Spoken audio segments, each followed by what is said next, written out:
Red Flower. A story of a little boy and his creativity. Once, a little boy went to school. He was quite a little boy, and it was quite a big school. But when the little boy found that he could go into his classroom from the door outside, he was happy. The big school did not seem quite so big anymore.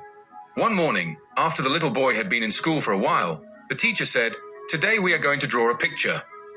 Good, thought the little boy. He liked to draw pictures. He could draw all kinds, lions and tigers, chickens and cows, trains and boats. He took out his box of crayons and began to draw. But the teacher said, "Wait, it is not time to begin." She waited until everyone looked ready. "Now," said the teacher, "we are going to make flowers." Good, thought the little boy. He liked to make flowers.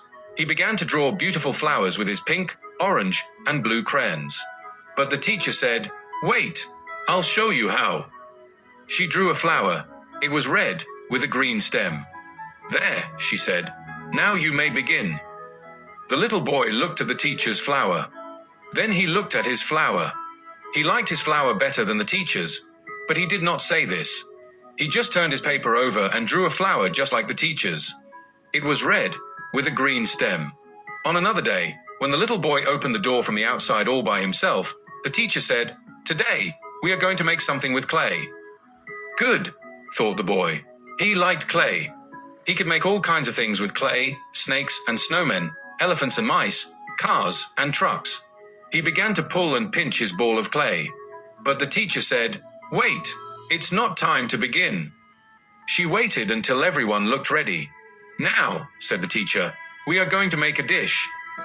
Good, thought the little boy. He liked to make dishes. He began to make some that were all shapes and sizes. But the teacher said, "Wait, I'll show you how." She showed everyone how to make one deep dish. "There," said the teacher. "Now you may begin." The little boy looked at the teacher's dish and then at his own.